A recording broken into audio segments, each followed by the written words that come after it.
মহাভকতৰ পৰম আশ্ৰয় ভগৱন্ত আত্মা ৰাম যিটো জনে শৰণ ধৰিয়া সমৰে তাহানে নাম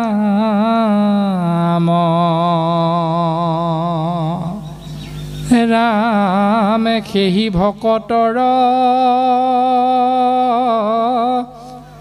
যদি নাম লৱে চাণ্ডালু হুৱে পবিত্ৰ হৰি নামে শুদ্ধ কৰিবে ইহাত আছে কোনৱাবে চিত্ৰ যিহেতু এজন মহান ভকতৰ পৰম আশ্ৰয় হ'ল ভগৱন্ত আত্মা ৰাম তত্ত্ব আৰু যিটোজনে এক শৰণ ধৰি তেওঁৰ নাম আশ্ৰয় কৰি থাকে সেহি ভকতৰ যদি নাম লৱে চাণ্ডালু হুৱে পবিত্ৰ সেই ভকতজনৰ নামো যদি কোনোবাই আশ্ৰয় কৰি থাকে মনে মনে সেই ভকতজনৰ আচৰণটো যদি কোনোবাই অনুকৰণ কৰে মনে মনে তেতিয়াহ'লে তেওঁ চাণ্ডাল হ'লেও পবিত্ৰ হৈ যাব পাৰে তেওঁ অন্তজাতি হ'লেও উত্তম শাৰীলে উত্তৰণ ঘটিব পাৰে হেন ভগৱন্ত অনন্ত শকতি গুণে সম নাহি যাক হেন জন নাই ত্ৰলৈক ভিতৰে জানৈ তানে মহিমা ক ব্ৰহ্মাৱাদি দেৱে প্ৰাৰ্থনা কৰন্ত তাকো এৰি লক্ষ্মী দেৱী নবান সন্ত কৃষ্ণে তথাপি থাকন্ত চৰণ ৰেণুক সেবি যাৰ নখপ পদ নখে ব্ৰহ্মাণ্ড ফুটাইলা পৰে জলধাৰা বৈ দিলাবৰ ঘপাৱে সেহি জলে বিধি কমণ্ডলু পাতি লৈ সেহি অৰ্ঘ জলে গংগা হুয়া জাত জগত পবিত্ৰ কৰে প্ৰভু পাদুদক বুলি মাথা পাতি ধৰি লন্ত মহেশ্বৰে দেৱতাৰু দেৱ পৰম ঈশ্বৰ হেনয় কৃষ্ণক তেজী গুৰু দ্ৰোহ কৰি কোননো পামৰে মৰিবে আনক ভজি ৰাম কৃষ্ণে খে পৰম সুহৃদ ঈশ্বৰ কৃষ্ণে খে পৰম দেৱ সৃষ্টি স্থিতি লয় কৃষ্ণে খে কৰয় কৃষ্ণক কৰোহু সেৱ কৃষ্ণৰ চৰিত্ৰ পুছিলায়া মাত কৈ বুজে নলৱে মতি প্ৰভুৰ পৰম লীলা ক সমস্তে কহিবে কাৰ শকতি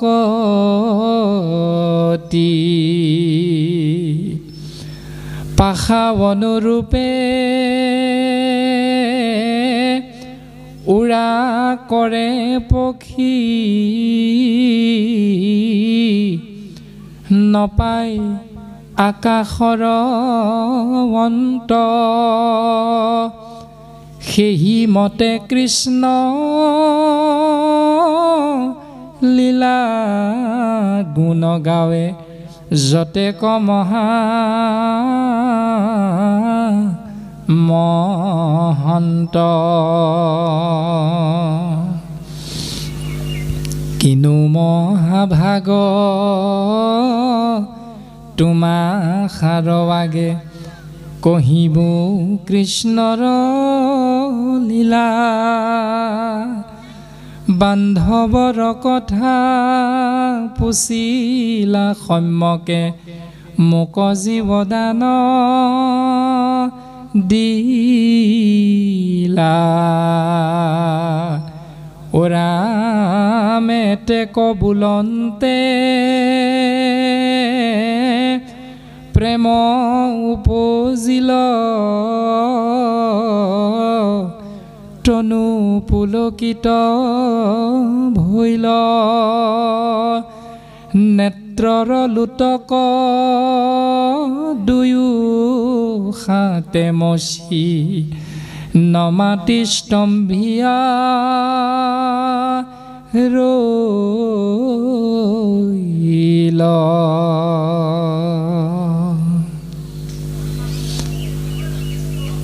শৌনক প্ৰমুখ্যে 28,000 ঋষিমুনিৰ আজ্ঞা পাই মহামানী উগ্ৰশ্ৰৱা সুতে তেৰাৰ মনৰ ভাৱনা প্ৰকাশ কৰিছে পৰম বৈষ্ণৱ ঋষিমুনিসকল তোমৰা হব পৰম তত্ত্বদৰ্শী পৰম জ্ঞানী যে যিজন ঈশ্বৰ কৃষ্ণৰ চৰণ চিন্তা কৰে ব্ৰহ্মা শিৱ আদিকে ধৰি সমস্ত জনা যিজনাৰ নখহন্তে ব্ৰহ্মাণ্ড ফুটুৱাই জলৰ ধাৰা বুৱাই দিছিল সেই জলধাৰা কমণ্ডলো পাতি ব্ৰহ্মাদেৱে কমণ্ডলত ৰাখি থৈছিল আৰু সেই জলধাৰা গংগা নামেৰে নামাকৰণ হ'ল আৰু তাক ভগৱন্ত ঈশ্বৰ কৃষ্ণৰ চৰণৰ ধূলা বুলি শিৱই শিৰত ধাৰণ কৰিছে যিজন দেৱতাৰো দেৱ পৰম ঈশ্বৰ সেইজন কৃষ্ণক ত্যাগ কৰি আমি গুৰুদ্ৰোহী হ'ব নোৱাৰোঁ কৃষ্ণই হ'ল পৰম সৌহৃদ ঈশ্বৰ কৃষ্ণই হ'ল পৰম দেৱ যিজন কৃষ্ণ সৃষ্টি স্থিতি লয় তেৰাতে হয় সেইজন কৃষ্ণকে আমি সেৱা কৰোঁ কৃষ্ণৰ চৰিত্ৰ আমাক তোমৰা হবে ক'বলৈ কৈছা কিন্তু প্ৰভুৰ পৰম লীলাক সমস্তে কহিবে কাৰ শকতি তেওঁ লীলা গুঞ্জক ক'ব পৰা শক্তি এই ব্ৰহ্মাণ্ডত কাৰো নাই পাশা অনুৰূপে উৰা কৰে পক্ষী নপায় আকাশৰ অন্ত এজনী চৰায়ে নিজৰ দেউকাৰ শক্তি অনুসাৰে আকাশ মাৰ্গত উৰিব পাৰে সীমানলৈকে কিন্তু আকাশৰ জানো অন্ত পায় সেইমতে কৃষ্ণ লীলা গুণ গাৱে যতে ক মহামহন্তে ঠিক তেনেকৈ মহামহন্তই গোবিন্দ মহাপ্ৰভুৰ গুঞ্জক আশ্ৰয় কৰে কিন্তু মহাভাগ তোমাক আৰু আগে কহিব কৃষ্ণৰ লীলা মোৰ যে কি মহান সৌভাগ্য হ'ল তোমৰা হবৰ কৃপাতেই আজি সেই বান্ধৱ কৃষ্ণ দেৱৰ যি গুঞ্জক তোমৰা হবৰ আগত আমি প্ৰকাশ কৰিবৰ বাবে তোমৰা হবে আমাক উপযুক্ত পাত্ৰ বুলি বিবেচনা কৰিলা এই বুলি কৈ মহামানী উগ্ৰশ্ৰৱা সুতে নিজৰ চকুৰ পৰা ওলোৱা চকু পানী মচি একো নোকোৱাকৈ মনে মনে মৌন হৈ থাকিল তাৰ পাছতে আমাক প্ৰকাশ কৰিছে পৰীক্ষিতৰ কলি নিগ্ৰহৰ শৃংগী মুনিৰ অভিশাপ সমস্ত জনাৰে আজ্ঞা শিৰোগত কৰি আমি পুনশ্চবাৰ ভাগৱতৰ পদবন্ধৰ মাজলৈ আগবাঢ়ি যাব বিচৰা হৈছে। কৃষ্ণ ইয়াৰ পাছত মহামানী উগ্ৰশ্ৰৱা সুতে 28,000 ঋষিমুনিৰ আগত পৰম বৈষ্ণৱ পৰীক্ষিতৰ সমস্তখিনি কথা আগবঢ়াই দিবলৈ আগবাঢ়িছে যে পৰীক্ষিত কেনেকৈ অভিশাপত পৰিল, পৰীক্ষিতে অভিশাপত পৰাৰ পাছত কি উপায় অৱলম্বন কৰিছে জীৱ তৰণৰ বাবে, অৰ্থাৎ পাপৰ পৰা পৰিত্ৰাণৰ বাবে। পদবন্ধে আমাক প্ৰকাশ কৰিছে এনেকৈ, নিগদতি সুত শুনা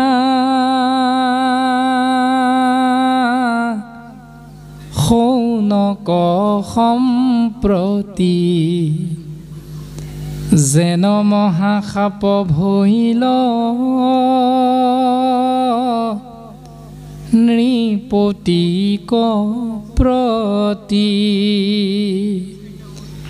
এহি মতে আশা পৰীক্ষিত নৃপবৰ মহাপৰিচ্ছেদ যেন দুটি পুৰন্দৰ।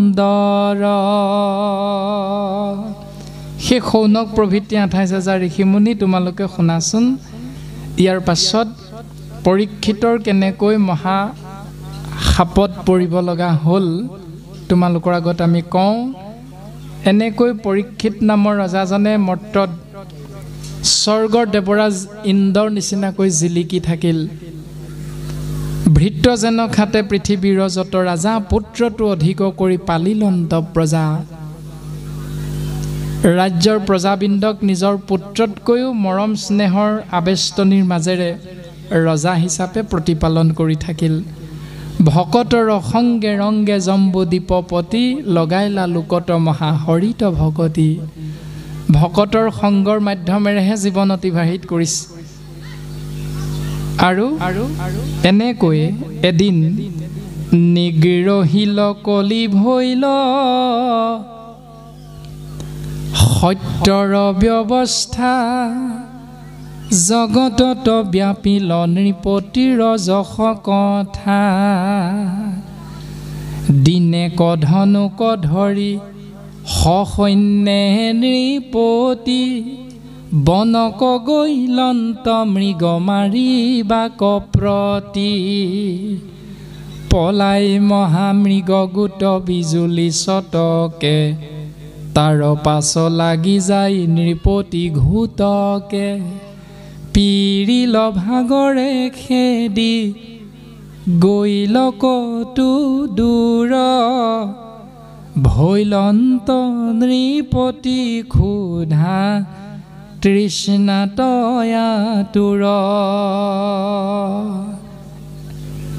জগতত ব্যাপি গ'ল পৰীক্ষিতৰ যশস্যা। কি বুলি? নিগ্ৰহিল কলি ভৈল সত্যৰ ব্যৱস্থা। কলিক দমন কৰি পৰীক্ষিতে পুনৰ জগতত সত্য ধৰ্ম প্ৰতিষ্ঠা কৰিছে। এই বুলি পৰীক্ষিত ৰজাৰ গুঞ্জক প্ৰজাবৃন্দই গাবলৈ ধৰিলে। তাৰ পাছতে দিনেক ধনুক ধৰি সসৈন্যে নৃপতি। এদিনাখন পৰীক্ষিতে হাতত ধনুহৰ ধৰি সসৈন্য সহিতে বনত মৃগ মাৰিবৰ ইচ্ছা কৰিলে, অৰ্থাৎ মৃগয়া যাত্ৰা কৰিলে। তাৰ পাছত পলাই মহামৃগ গোট বিজুলী চটকে, তাৰ পাছত লাগি যায় নৃপতি ঘূতকে। অৰণ্যৰ মাজত প্ৰৱেশ কৰি হৰিণৰ পাছে পাছে দৌৰোতে দৌৰোতে পিৰিল ভাগৰে খেদি গৈল কতো দূৰ, ভৈলন্ত নৃপতি ক্ষুধা তৃষ্ণাত আতুৰ। হৰিণ খেদি খেদি ৰজা তৃষ্ণাতুৰ হৈ গ'ল, অৰ্থাৎ পিয়াহত অন্থকণ্ঠ শুকাই গ'ল। ভোকত প্ৰাণ যাওঁ যাওঁ অৱস্থা হৈ গৈছে। ক্ষুধা তৃষ্ণাত পৰীক্ষিতৰ অৱস্থা একেবাৰে ক্ষীণ হৈ গ'ল। তাৰ পাছত পৰীক্ষিতে কি কৰিছে?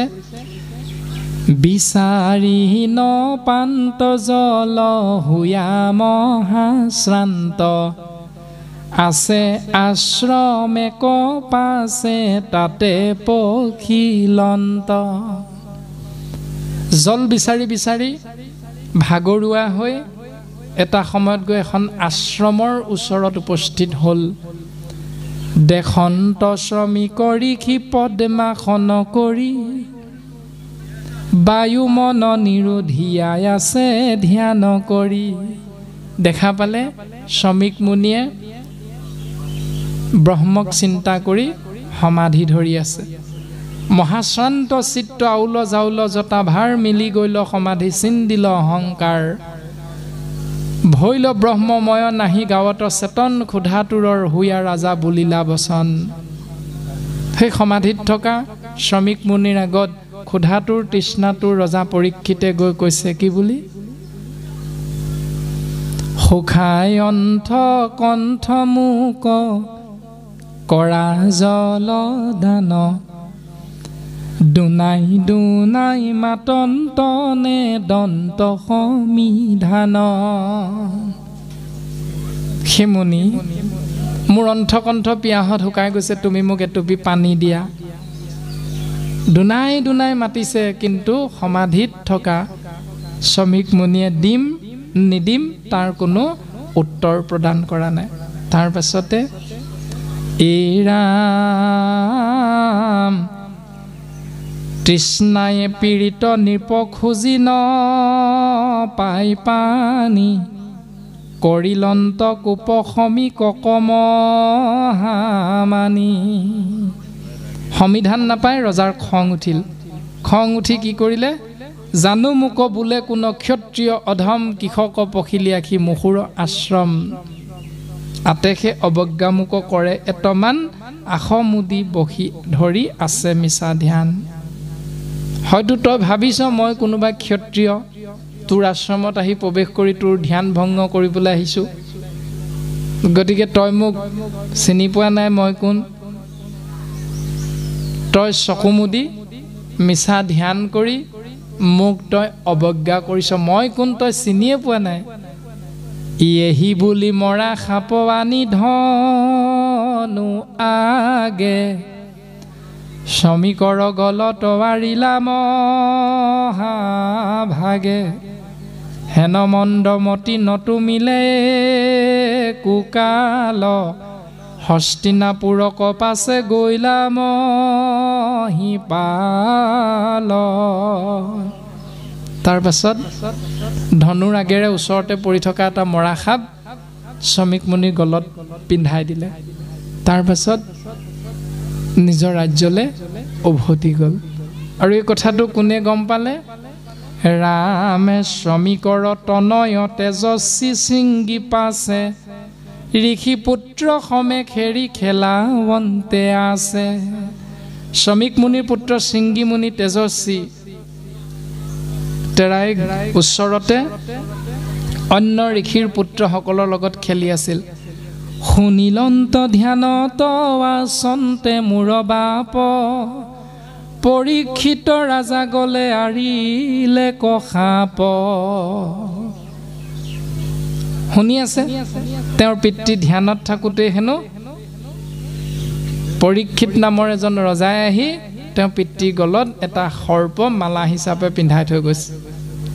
এই কথাটো কোনোবা এজন লগৰীয়াই গৈ শৃংগী মুনিক অৱগত কৰিলে, আৰু তৎক্ষণাৎ কি কৰিলে? অধৰ কম্পায়া কোপে জাজল্য সমান ঋষি সুত মধ্যে ক্ৰোধে দিলা সমিধান, দেখা দেখা কেন নৃপতিৰ অহংকাৰ, আমাতো লগাইলে খাত ইটো দুৰাচাৰ।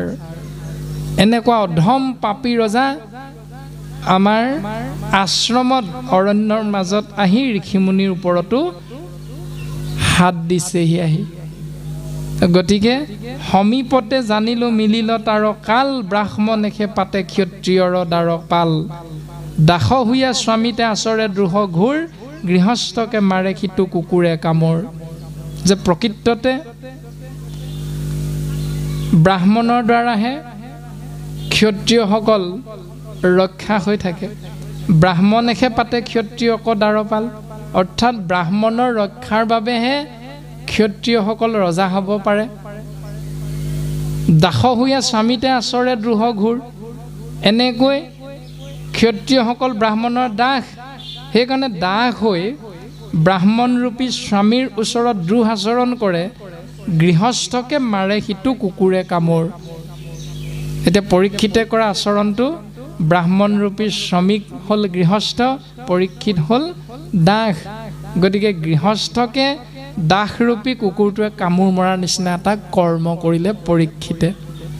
গতিকে ইয়াৰ শাস্তি কি হ'ব পাৰে এইটো ভাবি শ্ৰমিক মুনিৰ পুত্ৰ শৃংগী মুনিয়ে কি কৰিছে, দুৰ্জনৰ শাস্তা কৃষ্ণ গৈলা মাত্ৰ বেৰি, এতেকে আমাতে দুষ্টে লগাইলে কখেৰি।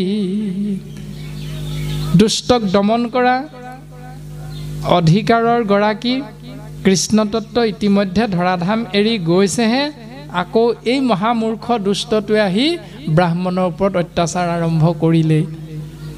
দেখা তপু বলে আজি আকৌ কৰোঁ দণ্ড, আহি বুলি উঠিলা ঋষিৰ সুত ছন্দ, কোপে আৰ কত আখি দশন সুবান্ত, কৌশিকৰ জল চুয়া কৰিলা আচান্ত।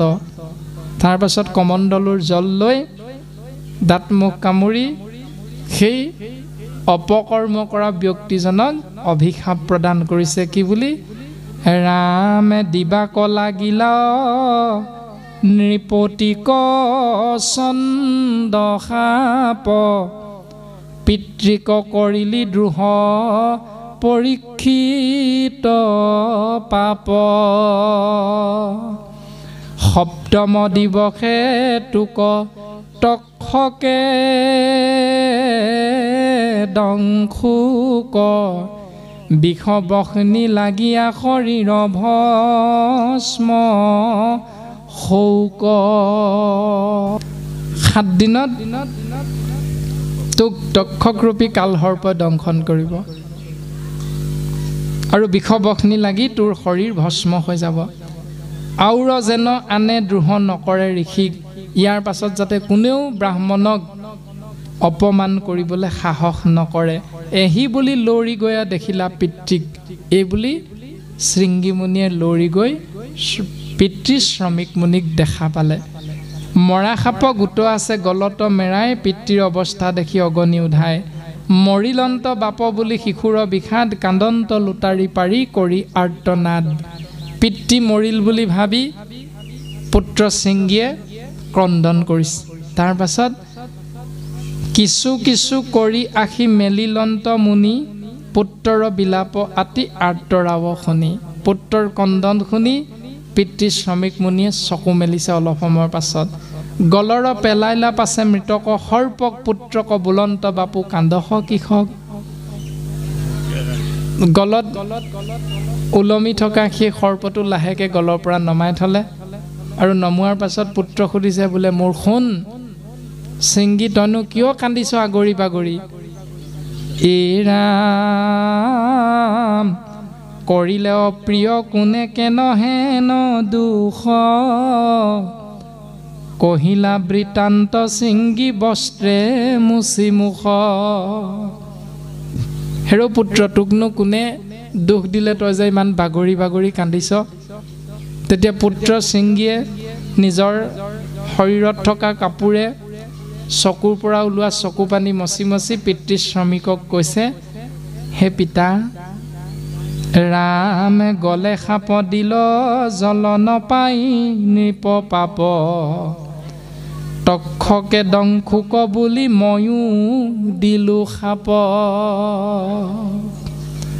তোমাৰ ওচৰত ৰজা পৰীক্ষিতে আহি পানী বিচাৰিছিল, তুমি ধ্যানত আছিলা আৰু পানী নাপাই তোমাক মৃত সৰ্প এটা মেৰিয়াই দিলে, তাতে খং কৰি ময়ো তাক তক্ষকে দংশন কৰক বুলি ব্ৰহ্মশাপ প্ৰদান কৰিলোঁ। শুনি শ্ৰমিকৰ খেদ মিলিল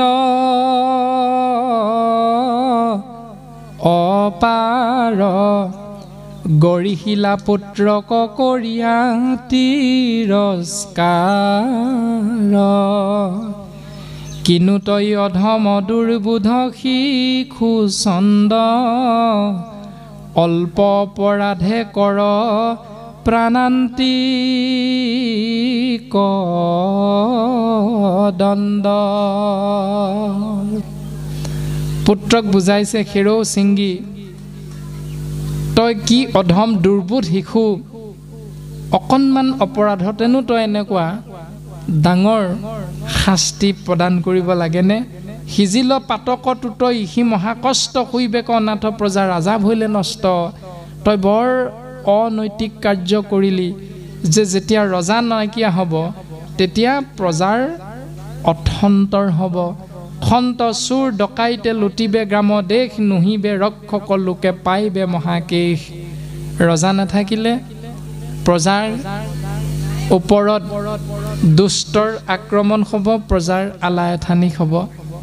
গতিকে প্ৰজাই নিজক ৰক্ষা কৰিব নোৱাৰিব যদি এখন দেশত ৰজা নাথাকে। অন্যে মৰিবেক কাটাকটি কৰি, স্ত্ৰী ধন সৰ্বস্বকো নিবে অপহৰি। গতিকে তই বৰ ডাঙৰ কৰ্ম কৰিলি মোৰ পুত্ৰ শৃংগী, যিটো কৰ্ম তই আচলতে কৰিব নালাগিছিল। গতিকে হেৰ মোৰ পুত্ৰ, এ ৰামে নমো নমো হে প্ৰভু কৃষ্ণ কৃপাময়।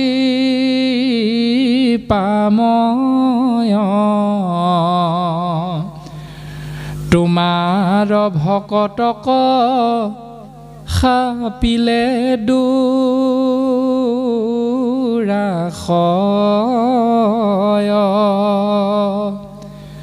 অজ্ঞানীৰ দুখ বাবে মৰখি বাপ। এহি বুলি সমীকে কৰন্তয়নুতাপ। হে প্ৰভু কৃপাময় কৃষ্ণ, তোমাৰ একান্ত ভকত পৰীক্ষিতক এক প্ৰচণ্ড অভিশাপ প্ৰদান কৰিলে মোৰ পুত্ৰ শৃংগীয়ে। গতিকে মোৰ পুত্ৰ শৃংগী অজ্ঞানী, এই অজ্ঞানীৰ দুখ হে প্ৰভু কৃপাময় কৃপাৰ সাগৰ, কৰুণাময় কৰৰুণাৰ সাগৰ কৃষ্ণ, তুমি কৃপা কৰিবা, ক্ষমা কৰিবা। এই বুলি পিতৃয়ে পুত্ৰৰ হৈ ঈশ্বৰৰ চৰণত সেৱা নিবেদন কৰিছে। তাৰ পাছত ৰজা পৰীক্ষিতৰ অনুতাপ হৈছে। পৰীক্ষিতৰ ওচৰলৈ শ্ৰমিক মুনিয়ে কেইজনমান শিষ্যক পঠিয়াই দিছে খবৰটো দিবলৈ। আৰু খবৰটো যেতিয়া পৰীক্ষিতে পালে, পোৱাৰ পাছত পৰীক্ষিতৰ অনুতাপ হ'ল। ৰাম ঋষিৰ গলতয়াৰি সাপ পৰীক্ষিত, গৃহে গয়া পাইলা ৰাজা খেদ বিপৰীত। কৰি গৰিহিত কৰ্ম পায়া চিন্তা দুখ, মনত গুণন্ত ৰাজা বসি অধুমুখ। কোননো দৈ দৈবে হেন কৰাইলে দুকুমতি, জানিলো পাইলে কমুক দাৰুণ দুৰ্গতি।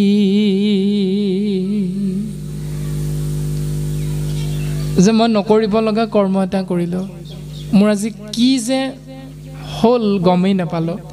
এই বুলি পৰীক্ষিতে অনুতাপ কৰিছে ঘৰত গৈ, অৰ্থাৎ ৰাজ্যত গৈ চিন্তা কৰিছে যে এজন পৰম বৈষ্ণৱক, ঋষিক, পৰম ব্ৰাহ্মণক গৈ মই এনেকুৱা এটা কৰ্ম কৰিলোঁ, এনেকুৱাটো কৰ্ম প্ৰকৃততে মোৰ হ'ব নালাগিছিল, কিয় হ'ল ভাবিছে। এতিয়া সেই কিয় হ'লটোৰ উত্তৰ আমি প্ৰথমেই অৰ্পণা কৰা হৈছিল, প্ৰথমে আলোচনা কৰা হৈছিল। পৰীক্ষিতৰ সংগী আছিল কোন? পদবন্ধে কৈছিল যে ভৃত্য যেন খাতে পৃথিৱীৰ যত ৰাজা, পুত্ৰটো অধিক কৰি পালিলন্ত প্ৰজা। ভকতৰ সংগে ৰংগে জম্বু দীপপতি, লগাইলা লোকত মহাসৰিত ভকতি। তেওঁ এজন মহাভকত আছিল, তথাপিতো তেওঁ কি হ'ল? অভিশাপত অভিশাপিত হ'ব লগা হ'ল। কাৰণটো কি? ব্যাসদেৱে যে লিখি দিছিল, নিৰন্তৰে পশুৰ লোৱাইলা তুমি, প্ৰাণ নাহি মন্দ কৰ্ম আৰু ইহাৰ সমান। বিনা কাৰণত পশু পক্ষীৰ প্ৰাণ হৰণ কৰাটো ধৰ্ম বুলি আশ্ৰয় কৰা যিসকল লোক আছে সেইসকলৰ বাবে সেইটো ব্যাসদেৱে লিখি দিছিল তেনেকৈ। কিন্তু এজন ভকতে সেইটো কৰ্ম কৰাৰ কোনো অধিকাৰ নাই। এতিয়া পৰীক্ষিত আছিল এজন ভকত হৈ বৈষ্ণৱ হৈ ৰজা হ'ল বুলিয়ে তেওঁ বিনা কাৰণত অৰণ্যৰ মাজত মৃগয়া কৰিবৰ কাৰণে যিটো চিন্তা কৰিলে সেই চিন্তাটোৱে প্ৰকৃততে ভুল চিন্তা। সেইকাৰণে সেই ভুল চিন্তাটোক আশ্ৰয় কৰাৰ কাৰণে পৰীক্ষিতৰ সেই অপৰাধটো লাগি গ'ল। এতিয়া আমিও যদি একোজন ভকত হৈ একান্ত ভগৱন্তৰ সেৱক হৈ ভাগৱত ধৰ্ম আশ্ৰয় কৰি ওচৰতে গাঁও এখনত অঞ্চলটোত দুৰ্গা পূজা পাতিছে বুলি বোলে মই যাব নোৱাৰোঁ কাৰণ মই শৰণ ল'লোঁ, মই যাব নোৱাৰোঁ মই ভজন ল'লোঁ, তোমালোক গ'লেও একো নহয় যোৱা, এই বুলি যেতিয়া আমাৰ ল'ৰা ছোৱালীকেইটাক তালৈ পঠিয়াই দিম অৱস্থাটো পৰীক্ষিতৰ নিচিনাই হ'ব। কাৰণ ল'ৰা ছোৱালীৰ কান্ধত উঠি কলি আপোনাৰ মোৰ ঘৰত প্ৰৱেশ কৰিব। যি ধৰণে পৰীক্ষিতে নিজৰ ভৰিত নিজে কুঠাৰ মাৰিলে যে সুবৰ্ণত থাকিবি, যি সুবৰ্ণত থাকিবলৈ আজ্ঞা কৰিলে সেই সুবৰ্ণ অৰ্থাৎ মুকুটটো সোণৰ পিন্ধি মৃগয়া কৰিবলৈ গ'ল। গতিকে কলিৰ কৰাল কাষত পৰিছে। তাৰপিছতে ব্যাসে লিখি দিয়া সেই নিৰন্তৰে পশুৰ লোৱাইলা তুমি প্ৰাণ, সেই অনৈতিক কাৰ্যটোক কৰ্মটোক ধৰ্ম বুলি পৰীক্ষিতে আশ্ৰয় কৰিলে। গতিকে আমিও একান্ত ভকত হৈ গুৰুত দিম, দেৱত দিম, ভকতত দিম, নামত দিম বুলি যেতিয়া কঠীয়া পাৰি আমি ধান পালোঁ, তাৰপাছত নমুঠি খাবৰ সময়ত গুৰু দেৱ নাম ভকত গুলিমাৰ গঁৰালৰ পৰা আমলৰীয়া হাঁহটো টানি আনে। এই যে আমি গুৰুক দিম, দেৱত দিম, ভকতত দিম, নামত দিম বুলি কোৱাৰ কাৰণেহে ভগৱন্তই কৃপা কৰিলে। তাৰপাছত ভকতো গুলিমাৰ, দেৱো গুলিমাৰ, নামো গুলিমাৰ, গুৰু গুলিমাৰ, কাৰণ পায়স দিব লাগিব, নিৰামিষ কোনে খায়। গতিকে আমলৰীয়া হাঁহ এটা আনি যি জোঁৱাইক মাতি একেবাৰে উদৰ পূৰাই নমুঠি খাই দিল। সেইটো কৰ্ম পৰীক্ষিতে কৰিছে। তেনেকুৱা এটা অপকৰ্মক আশ্ৰয় কৰাৰ কাৰণে পৰীক্ষিত অভিশাপিত হ'ব লগা হ'ল। আমিও যদি তেনেকৈ নকৰিবলৈ কোৱা কৰ্মটোক প্ৰাধান্যতা দি ধৰ্ম বুলি ভাগৱতো পঢ়িলোঁ, আকৌ ভাগৱতৰ বিপৰীত কৰ্মটো দিনে ৰাতি আশ্ৰয় কৰি থাকিলোঁ, তেতিয়াহ'লে আমি কলিৰ মাজতেই থাকিম। গতিকে কলিৰ কৰাল কাষত পৰীক্ষিতৰ যিটো অৱস্থা হ'ল তাৰ পৰা পৰিত্ৰাণ পাবৰ বাবে পৰীক্ষিতে চিন্তা কৰিলে, এতিয়া কি কৰিম মই। পৰীক্ষিতে চিন্তা কৰোঁতে কৰোঁতে এটা উত্তৰ পালে। উত্তৰটো কি? যে পৰীক্ষিতৰ 7 দিনৰ অন্তত মৃত্যু হ'ব বুলি যেতিয়া খবৰটো বিয়পি পৰিল, তেতিয়া বিভিন্ন স্থানৰ পৰা পূব পশ্চিম উত্তৰ দক্ষিণ চাৰিও দিশৰ পৰা মহা ত্ৰিকালদৰ্শী ঋষিমুনিসকল আহি পৰীক্ষিতৰ ওচৰত উপস্থিত হ'ল। আৰু তেতিয়া পৰীক্ষিতে তেৰা সমস্তৰ চৰণ দৰ্শন কৰি পাদ্যৰ ঘৰে সেৱা নিবেদন কৰি মনৰ ভাৱনা প্ৰকাশ কৰিছে। এৰা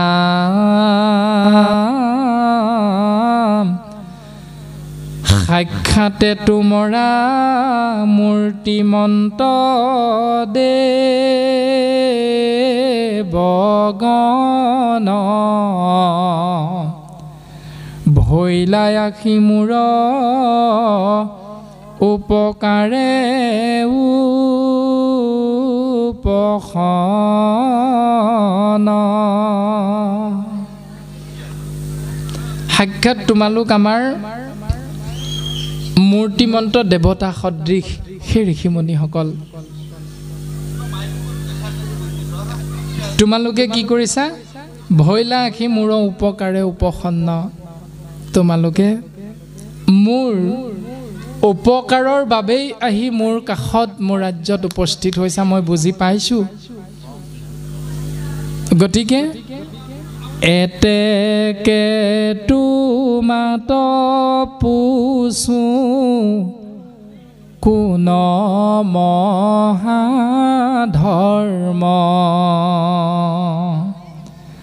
কহিও কলোকৰ কৰ্তব্য কোন কৰ্ম। সেইকাৰণে মই তোমালোকৰ চৰণত সেৱা নিবেদন কৰিছোঁ যে এজন লোকৰ কৰ্তব্য কি, কৰ্ম কি, মহাধৰ্ম কি, তোমালোকে মোক বুজাই দিয়া। কেনমতে হুৱে সৰ্ব পাপদ্ৰয়োদ্ধাৰ, কোন কৰ্মে পাৱে লোক সংসাৰৰ পাৰ। কেনেকৈ এটি জীৱ সৰ্বপাপৰ পৰা পৰিত্ৰাণ পাব পাৰে? কি কৰ্মৰ দ্বাৰা এই সংসাৰৰ পৰা জীৱই পৰম গতি লাভ কৰিব পাৰে? ৰামে বিশেষত কি কৰিবে ম্ৰিয়মান লোকে, বিমৰিষি কহিও ক মুতৰিখিলোকে। বিশেষকৈ এজন ম্ৰিয়মান মনুষ্যই কি কৰিলে এই সংসাৰৰ মায়াৰ পৰা পৰিত্ৰাণ পাব, কেনেকৈ পৰিত্ৰাণ পাব, এই বিষয়বস্তু তোমালোকে আমাক জ্ঞান দিয়া। এই ৰামে শুনি মুনি সবে বোলে, যাৰ যেন মতি কেহু বোলে তপতে পৰম পাই গতি, কেহু বোলৈ মহাসিদ্ধি সাধে যজ্ঞ দানে, কেহু বোলে পৰম মুকুতি তীৰ্থ স্নানে। এতিয়া ৰজা পৰীক্ষিতৰ প্ৰশ্ন শুনি 60,000 ঋষিমুনিয়ে কি বুলি উত্তৰ দিলে? কোনো কোনো ঋষিমুনিয়ে ক'লে তপস্যা কৰা ৰাজন, তপস্যাৰ দ্বাৰাই জীৱৰ পৰম গতি হয়। কোনো কোনো ঋষিমুনিয়ে ক'লে মহাসিদ্ধি লাভ কৰিবৰ বাবে যজ্ঞ কৰিব লাগিব, তাৰ পাছত দান দিব লাগিব। কোনো কোনো ঋষিমুনিয়ে ক'লে পৰম মুকুতিৰ অৰ্থে তীৰ্থক্ষেত্ৰ স্নান কৰিব লাগিব, তীৰ্থক্ষেত্ৰ ভ্ৰমণ কৰিব লাগিব। তাৰ পাছত কেহু বোলে মহাযজ্ঞে তৰে সংসাৰক, কোনো কোনোৱে ক'লে মহাযজ্ঞৰ দ্বাৰা সংসাৰ তৰিব পাৰিব। কেহু বোলে এৰাই মহাজ্ঞান এখে নৰক, কোনো কোনোৱে ক'লে জ্ঞান মাৰ্গৰ পথটো তুমি আশ্ৰয় কৰা, তেতিয়াই জীৱই নৰক যন্ত্ৰণাৰ পৰা মুক্তি পাব। কিন্তু সবে হন্তে কহে আপোনাৰ নানা মত, হেন শুনি সুস্থ নোহে ৰাজাৰ মনত। ঋষিমুনিসকলে যিমান বিধান দিলে, আমুক কৰা তামুক কৰা, কিন্তু ৰজা পৰীক্ষিতৰ মনত কিন্তু এটাও ভাল নালাগিল। কাৰণ যজ্ঞ কৰিবলৈ 12,000 বছৰ প্ৰয়োজন, তপস্যা কৰিবৰ বাবে বহু দিন প্ৰয়োজন। পৰীক্ষিতৰ হাতত আছেহে মাত্ৰ 7 দিন।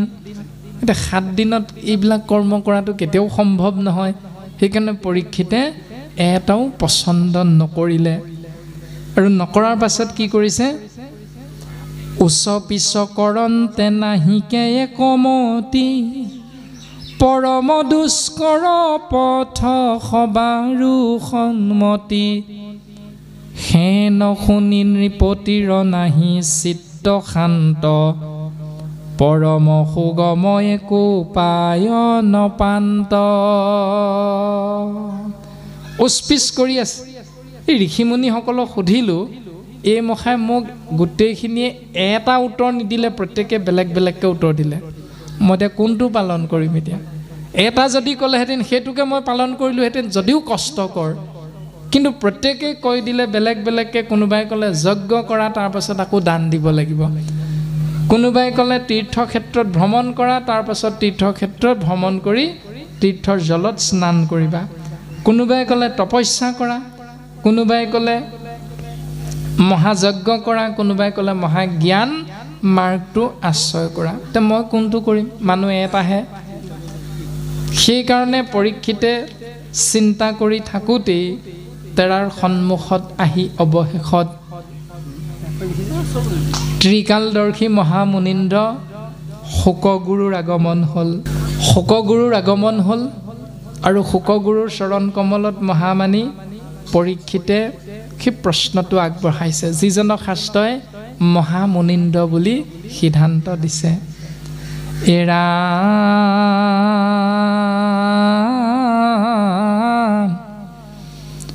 দেৱৰো দুৰ্লভ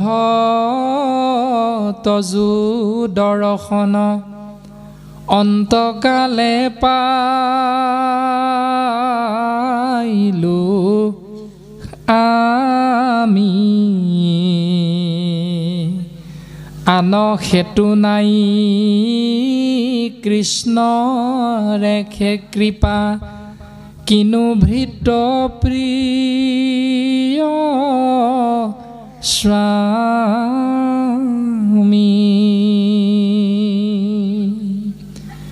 দেৱতায়ো বিচাৰি ফুৰে সেই মহামানী শোকগুৰু তোমাৰ চৰণ চিন্তা কৰে দৰ্শন পাবলৈ, কিন্তু দেৱতায়ো তোমাক দৰ্শন নাপায়। তেনেহেন মহামুনীন্দ্ৰ সেই শোকগুৰু তুমি আজি আহি আমাক গৃহতে দৰ্শন দিলা। গৃহতে থাকিয়া দেখিলোঁ তজু চৰণ, তোমাৰ চৰণ দৰ্শন পাই আমাৰ জীৱন ধন্য হৈ গ'ল। আমি বুজি পাইছোঁ আন হেতু নাই, সেইটো মানে কাৰণ, ইয়াৰ অন্য কোনো কাৰণ নাই। কৃষ্ণ ৰেখে কৃপা কিনো ভৃত্য প্ৰিয় স্বামী, মই যিহেতু কৃষ্ণৰ একান্ত ভকত, সেইকাৰণে মোৰ স্বামী কৃষ্ণদেৱে মোৰ শিৰত কৃপা বৰিষণ কৰি তোমাক মোৰ কাষলৈ পঠিয়াই দিছে। গতিকে সেই মহামানী শোকগুৰু, তোমাৰ চৰণে মৰণ সময়ে পুচুহু প্ৰভু সাম্প্ৰত, ম্ৰিয়মাননৰে সদায় কি কৰ্ম কৰিবে ইটো লোকতে। তোমাৰ চৰণ মৰণৰ প্ৰাক মুহূৰ্তত মই দৰ্শন পালোঁ। গতিকে তোমাৰ পৰা আমি জানিব বিচাৰোঁ যে এটি ম্ৰিয়মান মনুষ্য নামৰ জীৱই সদায়নো কি কৰ্ম কৰিব লাগে, যি কৰ্মৰ দ্বাৰা সেই জীৱ এই সংসাৰৰ পৰা পৰিত্ৰাণ পাব পাৰিব। কাহাক শুনিবে, কাহাক জপিবে, কাহাক স্মৰিবে নৰে, ভজিবাৰ যোগ্য কোননো দেৱতা, কহিও মোক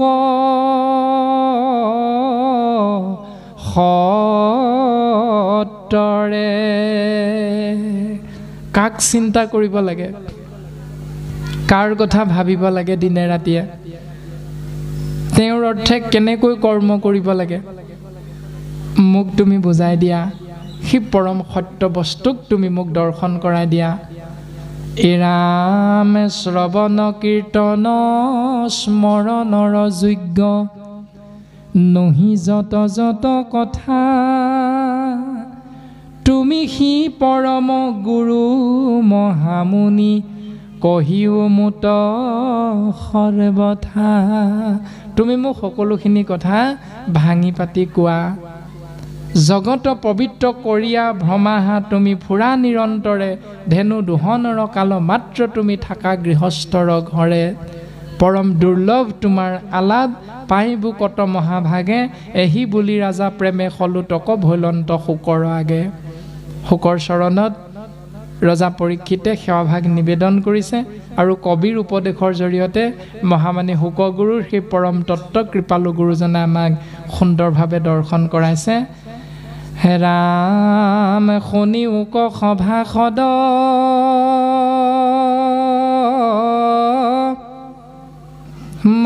মহাভাগৱত পদ কৃষ্ণ নাম পৰময়মৃত ভকতি মুকুতি যত সবে হুৱে উপগত ইহ পৰলোক মহা হিত। সেই সভাসদবৰ্গ মহাভাগৱতৰ পদে কৈছে ভকতি মুকুতি সমস্তখিনি ইহলোক পৰলোক সমস্ততে মহামংগল হ'ব সেইটো কৰ্মৰ জৰিয়তে। পূৰ্বত নজানে কেৱে পৃথিৱীত শুকদেৱে কলিযুগে কৰিলা প্ৰচাৰ বিচাৰি নিশ্চয় কৰি পিয়াক কৰ্ণ ভৰি মহা মহা ভাগ্য আছে যাৰ। পূৰ্বতে কোনেও জনা নাছিল যে শুকগুৰুৱে কলিযুগত পৃথিৱীত এই পৰম তত্ত্বটো জীৱৰ মাজত প্ৰচাৰ কৰি দিব। গতিকে তোমালোকে যদি বিচাৰ কৰি চোৱা তেতিয়াহ'লে কৰ্ণ ভৰি ভৰি পাণ কৰা কি কৃষ্ণ কথা কোনে মহা মহা ভাগ্য আছে যাৰ। ৰাম সমস্তে শাস্ত্ৰৰ মত বেদ বেদান্তৰ তত্ত্ব কৃষ্ণে হে পৰম ইষ্ট দেৱ পূজে যাক ব্ৰহ্মা হৰে কোননো পামৰণৰে তাংক বাখি নকৰিবে সেৱ। সমস্ত শাস্ত্ৰৰ মত বেদ বেদান্তৰ তত্ত্ব কৃষ্ণই হ'ল পৰম আৰাধ্য দেৱ। ৩৩ কোটি দেৱ দেৱতাৰ বিপৰীতে এক ইক্ষতত্ত্ব যি অনন্ত অচ্যুত কেশৱ সনাতন নাৰায়ণ প্ৰাণ কৃষ্ণ হৰি ৰাম হৰি ৰাম ৰাম ৰাম। কৃপালু শ্ৰীমন্ত শংকৰদেৱ গুৰুজনে আমাক সনাতন ধৰ্ম দৰ্শন কৰাইছে। অনন্ত অচ্যুত সনাতন নাৰায়ণৰ ৰাম। যিজন অনন্ত অচ্যুত সনাতন সেইজন নাৰায়ণ। সেইজন কাৰ প্ৰাণ বুলি কোৱা হৈছে? ভকতৰ প্ৰাণ বুলি কোৱা হৈছে। গতিকে সেয়াই হ'ল সনাতন। আমাক কোৱা নাই সনাতন ধৰ্ম মানে ৩৩ কোটি দেৱ দেৱতাৰ চৰণ চিন্তা কৰাটো সনাতন ধৰ্মই বুলি ক'তো কোৱা নাই। কিন্তু তাকেই অপ্ৰভংশ হৈ ঋষিমুনিসকলে যে কৈ দিলে কেহু বোলে কৰ্মে গতি, কেহু বোলে জ্ঞানে গতি, কেহু বোলে ক্ষুদ্ৰ দেৱ পূজা তীৰ্থ স্নান, এইবিলাক ঋষিমুনিসকলেহে কৈছে, এইবিলাক ভগৱন্তই নাই কোৱা। এতিয়া ভগৱন্তই কোনটো কথা কৈছে? মহামানী শুকদেৱ যিজন মুনিৰ ভিতৰত ৰজা মুনীন্দ্ৰ বুলি কোৱা হৈছে, তেওঁ কি দৰ্শন কৰাইছে যে সমস্ত শাস্ত্ৰৰ মত এটাই, বেদ বেদান্তৰ মত এটাই, সেইটো হ'ল কৃষ্ণই জীৱৰ পৰম ইষ্টদেৱ ভজনীয় দেৱ। যাৰ চৰণ চিন্তা কৰে কোনে? ব্ৰহ্মা হৰে, ব্ৰহ্মা আৰু শিৱই যাৰ চৰণ সদায় চিন্তা কৰি থাকে। গতিকে কোননো পামৰণ নৰে তাংক আখি নকৰিবে সেও। সেইজন কেনেকুৱা পাপী মনুষ্য যিজনে সেইজন ঈশ্বৰ কৃষ্ণৰ চৰণ চিন্তা নকৰে। ৰামে যাৰ নাম লৈলে মাত্ৰ